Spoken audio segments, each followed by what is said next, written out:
ഒരു തണുത്ത രാത്രിയിൽ ഒരു കോടീശ്വരൻ തന്റെ വീടിന് പുറത്ത് ഒരു വൃദ്ധനെ കണ്ടു. അയാൾ ആ വൃദ്ധനോട് ചോദിച്ചു, ഒരു പുതപ്പ് പോലും ധരിക്കാതെ ഈ കൊടും തണുപ്പിൽ നിങ്ങൾ എങ്ങനെ കഴിയുന്നു? വൃദ്ധൻ പറഞ്ഞു, എനിക്ക് പുതപ്പില്ല, വല്ലാതെ തണുക്കുന്നുണ്ട്. ഇത് കേട്ട് കോടീശ്വരൻ പറഞ്ഞു, എന്നെ കാത്തിരിക്കുക, ഞാൻ ഇപ്പോൾ തന്നെ എന്റെ വീട്ടിൽ പോയി നിങ്ങൾക്കൊരു പുതപ്പെടുത്തിട്ട് വരാം. ആ വൃദ്ധന് സന്തോഷമായി. അദ്ദേഹം കാത്തിരിക്കുമെന്ന് പറഞ്ഞു. ശതകോടീശ്വരൻ തന്റെ വീട്ടിലേക്ക് പോയി.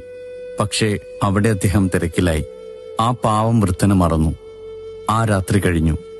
രാവിലെ അയാൾ ആ വൃദ്ധനെ ഞെട്ടലോടെ ഓർത്തു. പെട്ടെന്നൊരു പുതപ്പുമെടുത്ത് ആ വൃദ്ധനെ കാണാൻ പുറത്തേക്കോടി. പക്ഷേ തണുപ്പ് കാരണം അയാൾ മരവിച്ചു മരിച്ചിരുന്നു. മരിച്ച വൃദ്ധന്റെ കയ്യിൽ ഒരു കത്ത് മുറുകെ പിടിച്ചിരുന്നു. അതിലെ വരികൾ ഇങ്ങനെയായിരുന്നു: തണുപ്പിനെ പ്രതിരോധിക്കുന്ന വസ്ത്രങ്ങളില്ലാത്തപ്പോൾ എനിക്ക് തണുപ്പിനെതിരെ പോരാടേണ്ടി വന്നു. മാനസിക ശക്തി ഉണ്ടായിരുന്നപ്പോൾ അത് സാധിച്ചു. പക്ഷേ എന്നെ സഹായിക്കാമെന്ന് നിങ്ങൾ വാഗ്ദാനം ചെയ്തപ്പോൾ ഞാൻ നിങ്ങളുടെ വാഗ്ദാനത്തിൽ വിശ്വസിച്ചു. അത് എന്റെ മാനസിക ശക്തിയെ നശിപ്പിച്ചു. നിങ്ങൾക്ക് വാക്കുപാലിക്കാൻ കഴിയുന്നില്ലെങ്കിൽ ഒന്നും വാഗ്ദാനം ചെയ്യരുത്. നിങ്ങളെ സംബന്ധിച്ച് വെറുമൊരു വാക്കായിരിക്കാം, എന്നാൽ അത് കേൾക്കുന്നവർക്ക് അതൊരു പ്രതീക്ഷയാണ്.